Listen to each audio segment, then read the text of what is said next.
नमस्कार, स्वागत है आपका सीएम 24 में।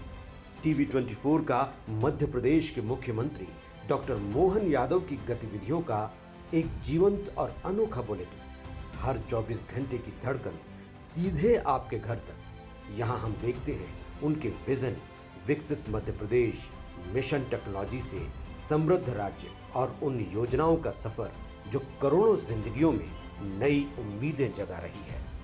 रियल टाइम अपडेट्स, ज़मीनी पहल और जनता के बीच पहुंचते फैसले, यही है सीएम 24 की असली पहचान। सीएम 24, जहां हर घंटा बनता है इतिहास। नमस्कार, सीएम 24 देख रहे हैं आप और मैं हूं आपके साथ मर्सी। मध्य प्रदेश की राजनीति और प्रशासन दोनों मोर्चों पर आज हलचल तेज रही। मुख्यमंत्री डॉक्टर मोहन यादव ने भोपाल में प्रधानमंत्री नरेंद्र मोदी के मन की बात कार्यक्रम को आम जनता के बीच बैठकर सुना और जनसंवाद का संदेश दिया। वहीं महिला आरक्षण को लेकर विधानसभा के प्रस्तावित विशेष सत्र से पहले सियासी पारा चढ़ता नजर आ रहा है। किसानों के मुद्दे, जल संरक्षण अभियान और विपक्ष पर तीखे हमलों के जरिए सीएम ने कई अहम संकेत दिए हैं। जहां सरकारी योजनाओं को तेजी से आगे बढ़ाने में जुटी हुई है सरकार, वहीं राजनीतिक रणनीति भी पूरी तरह सक्रिय नजर आ रही है। देखिए खास रिपोर्ट। मन की बात से जनसंवाद, महिला आरक्षण पर सियासत तेज, जलगंगा अभियान जारी, किसानों के मुद्दे पर फोकस, विपक्ष पर सीएम का हमला, सत्र से पहले रणनीति तैयार। भोपाल में मुख्यमंत्री डॉक्टर मोहन यादव ने आम नागरिकों के बीच बैठकर प्रधानमंत्री नरेंद्र मोदी के मन की बात कार्यक्रम का श्रवण किया। इस दौरान उन्होंने कहा कि प्रधानमंत्री ने देशवासियों के दिल की बात को सीधे लोगों तक पहुंचाया है। सीएम ने इसे जनसंवाद का मजबूत माध्यम बताते हुए कहा कि हर नागरिक को इस कार्यक्रम से जुड़ना चाहिए। उन्होंने कहा कि मन की बात सिर्फ एक रेडियो कार्यक्रम नहीं, बल्कि देश के विकास, नवाचार और प्रेरणा का मंच बन चुका है। इस आयोजन के जरिए सरकार जनता से सीधे संवाद का संदेश भी देती नजर आई। मन की बात में आज मैंने यहाँ लीला रेस्टोरेंट में सबके साथ मन की बात को सुनने का, मोदी जी के इस अद्भुत लेकिन देश के साथ विविधता वाला देश, विशेषता वाला, अनेकता में एकता के साथ भारत का संपूर्ण दर्शन आधे घंटे के अंदर माननीय मोदी जी शुद्ध गैर राजनीतिक बातों के साथ अपने मन की बात में देश की सकारात्मक ऊर्जा भरने का काम करते हैं।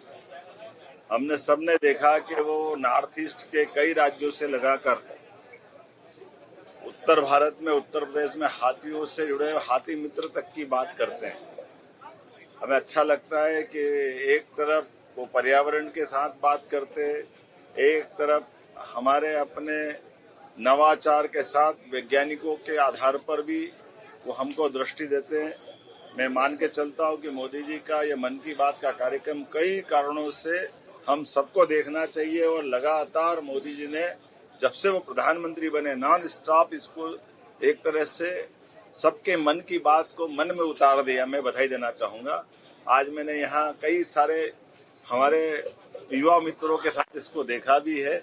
मेरे साथ माननीय मंत्री नरेंद्र शिवाजी पटेल, हमारे जिला अध्यक्ष रविंद्र यति जी और इस अवसर पर हमारे महामंत्री राहुल कोठारी जी और हम सब ने मिलकर के इस मन की बात के कार्यक्रम को उसमें सुन करके भोपाल वालों के साथ इस रेस्टोरेंट में बैठकर आम जनता के साथ देखने का जो आनंद है, मुझे सच में अत्यंत प्रसन्नता हुई। और जब देखा कि ये धीरे धीरे आम समाज में चेतना का काम कर रहा है, मेरी अपनी ओर से बधाई। सोमवार को विधानसभा में महिला आरक्षण को लेकर विशेष सत्र प्रस्तावित है, जिससे पहले प्रदेश की राजनीति गर्मा गई है। मुख्यमंत्री ने कांग्रेस पर निशाना साधते हुए कहा कि आजादी के बाद से महिलाओं के साथ न्याय नहीं हुआ। उन्होंने आरोप लगाया कि विपक्ष की नीतियों के कारण ही महिलाओं को उनका हक समय पर नहीं मिल पाया। वहीं बीजेपी और कांग्रेस दोनों दलों ने अपने अपने विधायकों की बैठक बुलाकर रणनीति तैयार कर ली है।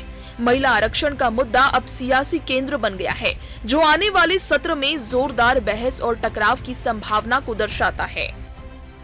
सशक्तिकरण अधिनियम के खिलाफ कांग्रेस ने आजादी के बाद से आज तक जो नकारात्मक रवैया अपनाया है, उनकी नेहरू जी से लगाकर इंदिरा जी से लगाकर राजीव गांधी के बाद सोनिया गांधी के बाद राहुल गांधी और उनकी बहन प्रियंका गांधी, मैं बड़े दुख के साथ कहना पड़ूंगा कि 5 पीढ़ी में कांग्रेस ने लगातार बहनों के साथ जो अन्याय किया है वो देश कभी नहीं भूलेगा। और इसी क्रम में यशस्वी प्रधानमंत्री श्रीमान नरेंद्र मोदी जी ने 33% आरक्षण देकर के पूरे देश के सामने देश की आधी आबादी को हक दिलाने का, अधिकार दिलाने का जो निर्णय किया था, लेकिन कांग्रेस के कुत्सित षड्यंत्रों के कारण से कांग्रेस और तथाकथित उनके सारे टीएमसी, समाजवादी पार्टी, डीएमके तमाम विरोधी गठबंधन ने इस अच्छे अधिनियम को धराशायी करने में जो भूमिका अदा की है, मैं उसकी कठोर शब्दों में निंदा भी करता हूं। और कल हम सदन में पुनः इस बात के लिए संकल्प पारित करेंगे कि चलो एक बार और समझो और हम सब यहां से 33% के आरक्षण के प्रति हमारी सरकार समर्थन देती है। और माननीय मोदी जी को हमारे इस भाव के आधार पर कि उनका बहुत अच्छा निर्णय था, लेकिन कांग्रेस और उनके लोगों ने जो हालत की है वो सबके बीच पहुंचाने के लिए हम जनता में भी और विधानसभा में भी जब तक उनकी बहनों का हक उनको नहीं मिल जाए तब तक हम ये संघर्ष जारी रखेंगे। और हमारा आत्मबल मजबूत है। उस समय संख्या बल में हम भले कमजोर हो सकते हैं, लेकिन आज नहीं तो कल देश की आधी आबादी बहनों को उनका हक दिला के रहेंगे।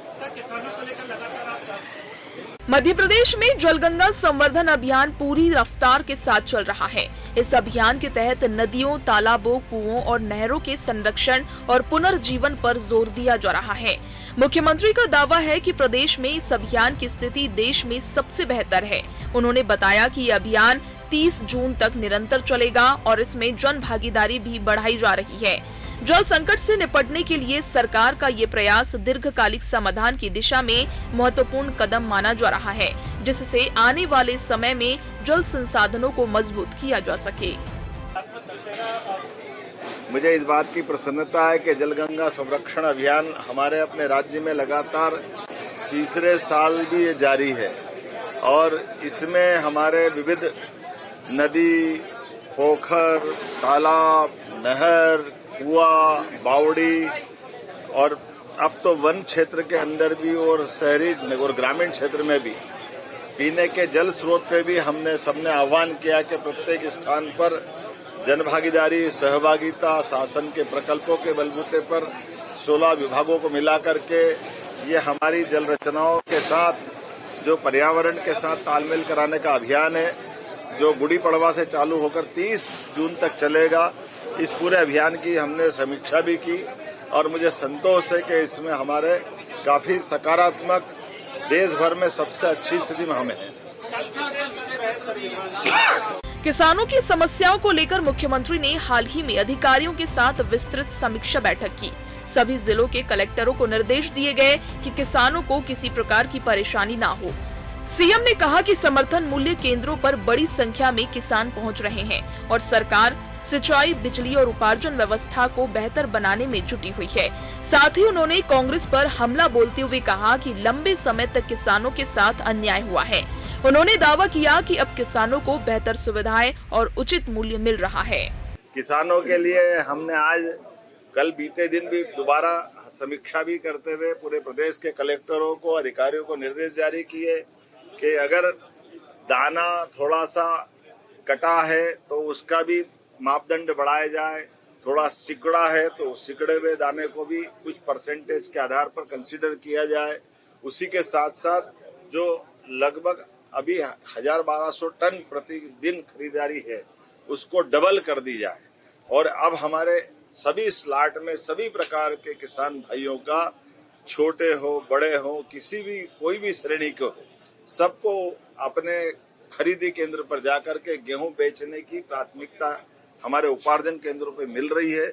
और हमने कहा कि जो किसान भाई बहन हमारे अपने उस उपार्जन केंद्र पे आए, प्रशासन उनकी प्रॉपर चिंता करे और केवल गेहूं नहीं, हमारे लिए चना और मसूर की खरीदी भी चल रही है। इसलिए चना मसूर भी बराबरी से खरीदेंगे और आने वाले समय में जब उड़द तीसरी फसल के रूप में आएगी तो उड़द के लिए भी हमारी सरकार 600 रुपए क्विंटल का बोनस दे करके उसको खरीदने के लिए भी तैयार है। आइए हम सब मिलकर किसान कल्याण वर्ष में ये सारी किसान हितैषी घोषणा है जिनके आधार पर नीचे जमीन पे हम अपने किसानों को सिंचाई का रकबा भी बढ़ा रहे हैं। बिजली की सुविधा के साथ आगामी सीजन में दिन में बिजली मिले इस दिशा में प्रयास कर रहे हैं। कृषि आधारित फसलों के लिए भी प्रसंस्करण इकाइयों का साथ में मंडी के उन्नयनकरण का ऐसे कई सेक्टर में हम काम कर रहे हैं। मैं एक बार फिर आपके माध्यम से सरकार की प्रतिबद्धता बताता हूं और मैं बड़े दुख के साथ भी कहना पड़ रहा हूं। कांग्रेस के अध्यक्ष कहते हैं कि 2700 रुपया क्विंटल गेहूं नहीं दे करके 2625 रुपया दे करके बीज का पैसा आप नहीं दे के चोरी कर रहे हैं। अरे कांग्रेसियों, तुमने तो डाके डाले। 55 साल तक जिस गेहूं का भाव 1956 में 100 रुपए क्विंटल के आसपास था, जब आपकी सरकार रही तब आपने 2002-03 तक केवल 400 रुपए क्विंटल का भाव बढ़ाया। अरे 400 रुपए क्विंटल तो हमारी सरकार ने 2 साल में कर दिया। तुमने वो 2024 में 2250 का भाव था और आज हम 2600 खरीद रहे हैं और उस समय खुले बाजार में 2000 के नीचे गेहूं बिकता था। हमारी सरकार किसान प्रतिबद्धता के आधार पर भारतीय जनता पार्टी की सरकार ने बीते 2002-03 से लेकर आज तक लगभग 2000 रुपए क्विंटल का भाव अगर बढ़ाया है तो मुझे गर्व है हमारी भारतीय जनता पार्टी की सरकार ने बढ़ाया। साध्वी उमा भारती जी, माननीय बाबूलाल जी गौर, माननीय शिवराज सिंह जी चौहान, हमारे सभी पूर्ववर्ती मुख्यमंत्री और हमने सबने मिलकर न केवल गेहूं का दाम बढ़ाया बल्कि पीने का पानी से लगा करके खेती का रकबा भी सिंचाई सुविधा दे करके बढ़ाया। कांग्रेसियों को तो माफी मांगना चाहिए। ना उनके राज में ना बिजली मिलती थी, ना पानी मिलता था, ना फसलों के दाम मिलते थे। मैं एक बार फिर कांग्रेस से कहना चाहूंगा कि कुछ बोलने के पहले अपने अतीत के काले पन्ने को देख ले और जनता से माफी मांगे। एक ओर सरकार जनसंवाद और विकास योजनाओं पर जोर दे रही है तो दूसरी ओर राजनीतिक मोर्चे पर भी पूरी तरह सक्रिय नजर आ रही है। मुख्यमंत्री डॉक्टर मोहन यादव के दिन भर के कार्यक्रमों ने ये स्पष्ट कर दिया है कि सरकार प्रशासनिक और राजनीतिक दोनों स्तरों पर संतुलन बनाकर चल रही है। महिला आरक्षण, किसान और जल संरक्षण जैसे मुद्दों पर सरकार की प्राथमिकता साफ दिखती है। वहीं विपक्ष के साथ टकराव भी तेज होता जा रहा है। आने वाले विधानसभा सत्र में इन सभी मुद्दों पर गहन चर्चा और राजनीतिक रणनीति देखने को मिल सकती है। तो मध्य प्रदेश में एक तरफ विकास योजनाओं की रफ्तार तेज है तो दूसरी तरफ सियासी हलचल भी चरम पर है। महिला आरक्षण, किसान और जल संरक्षण जैसे मुद्दे अब राजनीति के केंद्र में हैं। आने वाला विधानसभा सत्र इन मुद्दों की दिशा और प्रदेश की सियासत दोनों तय करेगा। Bureau report, CM24 Bhopal. CM24 में इतना ही। आप देखते रहिए TV24। नमस्कार।